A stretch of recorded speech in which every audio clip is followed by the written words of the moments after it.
Hey guys, what's up? Eddie Aho here with kissanalog.com. Hey, today what we're going to do is talk about uh, the PFC converter that we've been doing, okay? It's a boost converter, right? But we're going to kind of break it down. We're going to talk about one parameter. How does frequency affect the choice of components? And why do you choose one frequency over another? So let's just talk about frequency in a PFC converter, or any boost converter for that matter, but really maybe more focused towards the PFC, okay? Power factor correction. You know, it's funny because everybody, not too many years ago, we were all calling it active power factor correction. Now people just call it PFC because it's like, forget about the passive ones. All PFCs are active now. I mean, it's kind of the way it's looked at. Anyway, but I just want to throw it out there because we are talking about active power factor correction circuits, active PFCs, okay? So even though I don't say it, that's what we're talking about. I think everybody just understands that, but I also want to make the point that there are passive ones. So if that ever comes up, then you'll have that background. You understand that there's passive and active. Active is what's become so popular with the switching power converters, especially in the last few years. All right, guys. So to understand how the switching frequency affects the circuit, first of all, and then we'll talk about, why you choose a certain frequency, okay? Like, what's the benefits? Now, you might be saying, hey, the faster frequencies are, the smaller components are. And that's true. But why don't we just all switch fast, frequencies? Because there's trade-offs. So we'll talk about that in a moment. But let's just understand that when what happens, like say with Inductor, because that was what the question was in the comment section, which we're really trying to understand this guy really well, because he's kind of the heart of the PFC, right? The magnetics are, they're pretty much always are. Transformers, in this case, the boost inductor. The rest of this stuff is just parts, I mean, you want a good FET, how good of a FET? You want a good diode, how good of a diode? Capacitors, that kind of thing, right? This guy is very meaningful. And then the control chip that operates this is really based on what value that is. So this guy is the heart of the machine, okay? Now, this equation right here, voltage is equal to inductance times the change in current divided by the change in time. So the change in current, as this guy turns on, he's going to ramp up, and then he turns off, he's going to ramp down, and it ramps down into this, okay? And then change in time is just how fast he does it, okay? So that equation right there is one of the most important equations in power electronics. This is the volt time equation. This is just moving these things around to come up with the V and change of time, cross multiply, right? And then L times change of current. So we just leave those two guys here, but we get the change of time over here, okay? So volt seconds have to equal, have to be consistent. I talked about that in the last video, okay? Volt time. So go check out that video. That's where this drawing came from. So I'm going to use it for this video. So when you look at this equation, it tells you a lot. Like, for instance, it tells you about volt time.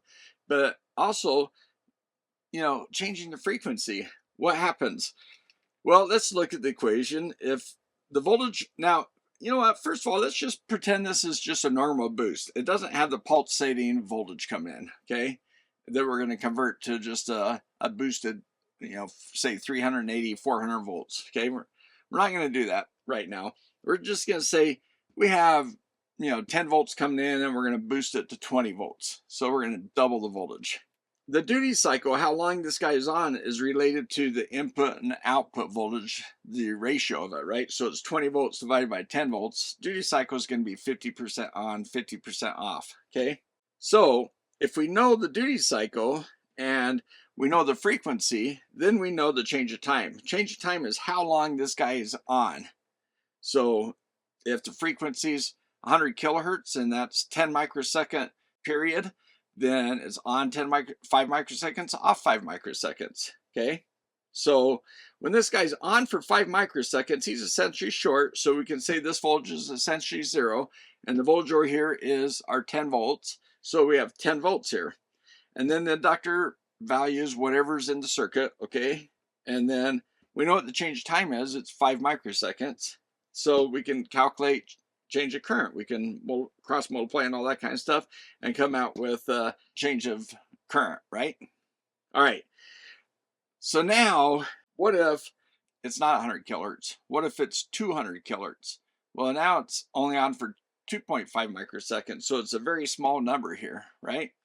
That means this number has to get smaller for everything to stay the same.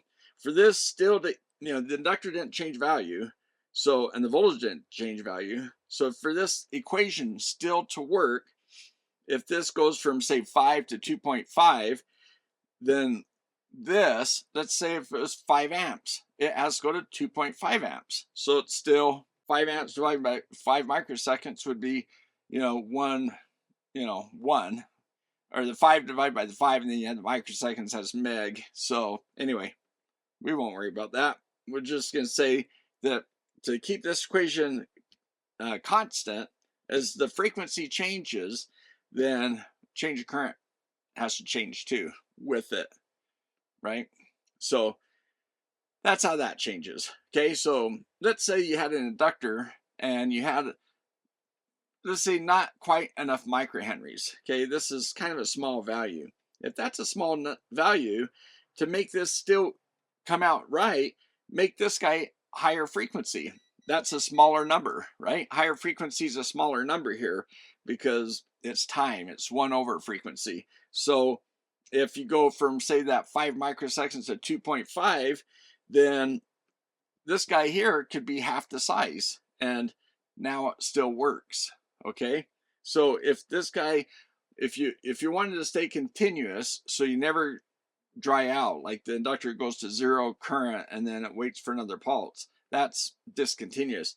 If you want to be continuous, where you always have current going through it, and the inductor's doesn't have enough inductance to do that, it doesn't store enough energy to stay where it's discharging through the next half the cycle. If that's true, then increase the frequency takes care of that. So that's how frequency can affect the inductor. And if you have only so many values of the inductor, you really have a certain inductor value or size that you really like, well, then you can play with the frequency so that you can use that, as long as it can handle the current. Okay, one of the other things that kind of falls out from that, if you have like if your current, like let's say if you go slower in frequency, you go the other way because your inductor value is kind of too big. So you go, oh, that's too big. So I'm going to make, instead of 2.5 microseconds or 5 microseconds, I'm going to go to 10 microseconds. So I'm going to go to slower frequency to use that inductor, slowly charge it up and slowly discharge it. Okay, so if that's the case, then you can change the frequency to cover that too, right? The one thing about it is the peak-to-peak current value, if that changes, like let's say you change the frequency, but you don't change your inductor, you don't change anything else, then maybe you end up with a higher peak-to-peak current, right? So when you choose this, it can't be just rated for whatever your average current's going through. It has to be rated for the peak currents, because as that current's peaking out, you don't want this guy to collapse. It saturates. It's like the current's like putting a bunch of water in a sponge, and then it can't take any more water, so it just starts dripping off the table, right? So it saturates and it collapses. And when it collapses, it essentially looks like a short. All right, so you don't want that to happen. So that's how a frequency can affect your inductor. And if you did all your calculations and everything, you come up with the value of your inductor and you go, wow, that's not an inductor I can find off the shelf, and I really want one off the shelf. I don't want to do a custom inductor.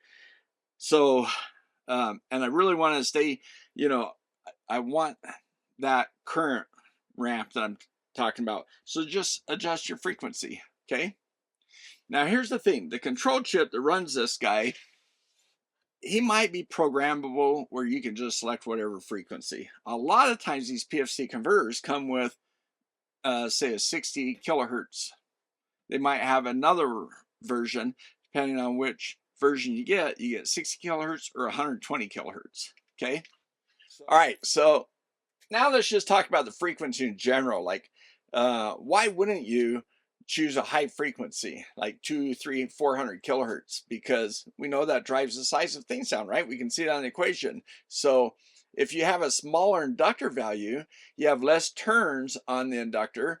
And if you have a lot of power, you can put more current through it and you get a smaller inductor. You don't have to end up this big inductor, okay?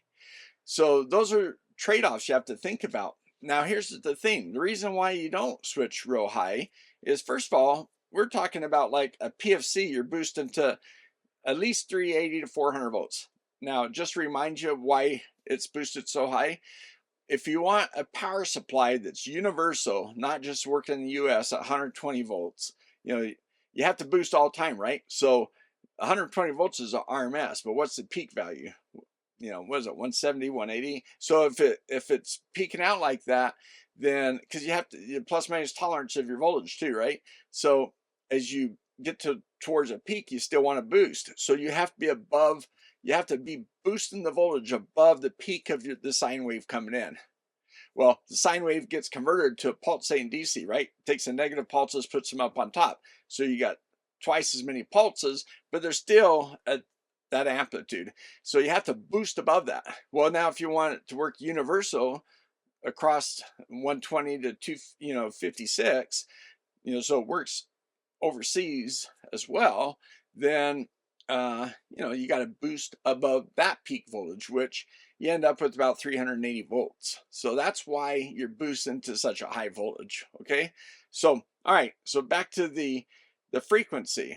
Well, and you know what, by the way, when you're boosting to high voltage, one of the benefits of that is higher voltage is less current. So there's that trade-off. The parts don't have to be, your diode, your FETs and that, they don't have to handle as much current because it's higher voltage, right? But then it's higher voltage, so they have to handle the higher voltage. So there's always trade-offs in electronics. And so finding the happy medium is kind of what it's about. Okay, so back to the frequency again. So why, if I had an option of 2 chips, it wasn't programmable, I'm like, okay, do I choose the 60 hertz or the 120? Well, I could do some math. I do the math and look at my options for both. Honestly, you always think that you want to go faster, but honestly, you want to go slower. When you're going to a high voltage, that transition, when you turn on that transistor and it pulls that inductor down to 0 and then it lets go, it pops up to that boosted voltage, right? So when it does that, the voltage is rising on the FET. At the same time, ideally the current would go to 0 and then voltage would pop up immediately. Ideally, things don't work that way, right?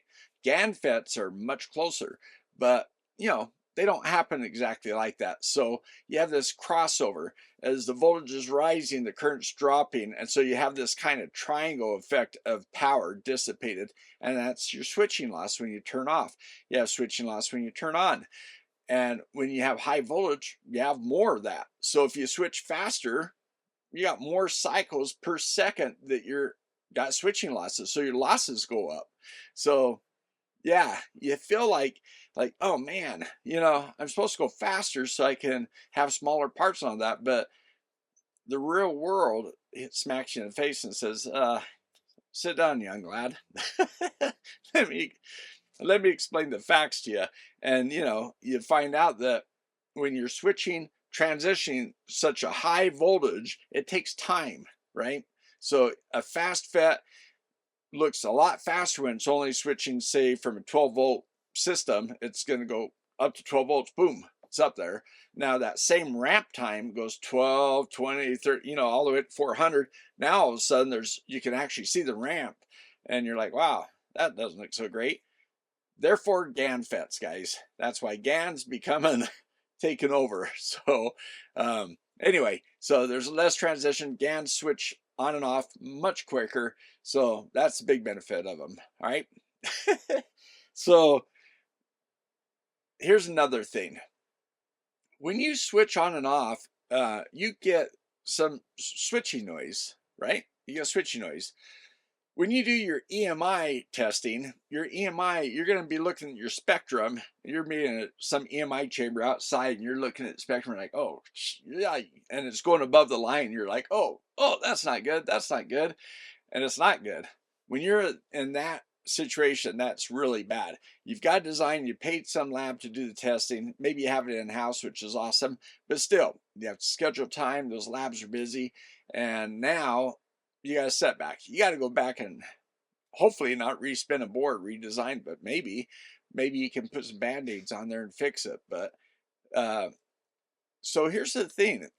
When you're taking those EMI scans, there's this thing around 150 kilohertz where all of a sudden you can't put it, your noise level is more restricted. Okay. So there's a thing that when you're doing these scans around 150 kilohertz, the line that you can have noise all of a sudden makes this change. Okay, so maybe you get this much noise up to 150K, and then it drops down and says, nope, now you're limited to this, and it kind of does this little slope thing. So 150 kilohertz is kind of a magical number. So let's say you're switching at 60 kilohertz. That wasn't by fluke that these guys designed chips at 60 kilohertz. That's by design. So that's your harmonic, your first fundamental frequency, right?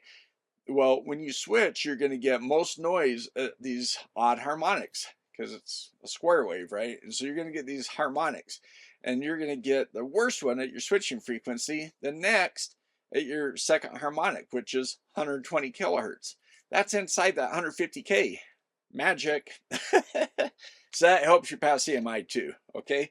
Now, these days with the converters and that, and I don't know. I mean, I've been lucky. I've done well in EMI labs, haven't failed a EMI test. I've been pulled into EMI chambers to help someone else pass the test or take somebody else's product and take it through. But the products I designed myself, knock on wood again, I've been lucky. And it's because I kind of stick to things I've learned through the career. And my very first power supply, we switched 60 kilohertz for a power supply for an F-15 jet. Okay, it was for another government, wasn't for the U.S., but it was to fly the flight, the computer for the flight controls. So very important power supply. And they use more than one. There's redundancy. Anyway, the point is that's a very important system, right? Spend a lot of money designing those kind of power supplies, and yet it switches 60 kilohertz. Now that was back in the day, and we designed a power supply for 200 kilohertz. So I was thinking like, well, why don't we do this at 200 instead of 60? And I was explaining that whole EMI curve, which I saw soon after that, and I was like, okay, now I get it. So 60 kilohertz at the input of a power supply for PFC, where it's connected to your mains. There you go. That's why. So there you go. You can put the tip in the jar right there. That was might have saved you tons of money in the EMI chamber. Thank you very much. Oh, by the way, there's a super thank you button down below. No, seriously, that's gold. That's golden stuff. So there you go, guys. I hope this discussion about frequency kind of helped. And it shrinks parts, right? I can talk more about that. Do a higher frequency. We saw that equation. You need less inductance to get the same ripple current. If you got ripple current or slow frequency like this, and you speed it up with that same slope, now your peak to peak's less. It's like you go twice as fast, you got half as much peak because you're traveling half as much, right? So, and for your capacitors, you're filtering let's say your EMI filtering. If you're filtering for a higher frequency, same thing. Your inductive components, when you choose your roll-off frequencies, now you're doing it at a higher frequency, parts are all smaller. So, yeah, there you go. So, but there's trade-offs, so there you go. That's why in the PFC converters, we're going to choose a frequency. I'm going to start designing the values of the parts in that schematic, and we're going to see how that works out. And then I've got a couple inductor values here. I'll throw them in there just so you can see how they respond as well. All right. Hey, hope you liked it. hit the thumbs up button down below. That really helps, guys. Not very many people watch the design videos, and so it really helps for you guys that like this stuff to make sure you subscribe and hit that like button. Okay, appreciate it, and appreciate my patrons. You become a patron for as low as $1 a month. Down below there's that super thank you button. God, just this last month people have been real generous. I've been getting hit on that every so often, so that helps buy a cup of coffee or whatever. That's awesome. And maybe a beer for a rant. So yeah, and then I've got, I think, 5 members on my channel. There's a members button down there. So, and one of them is a team member. That guy, yeah, that was really nice. So appreciate you guys, and let me know what you think. Give me your comments down below, your experience, whatever, on, you know, PFC converters, that kind of thing. And let's get this PFC converter designed. Okay. All right. Thanks, guys. We'll see you next time.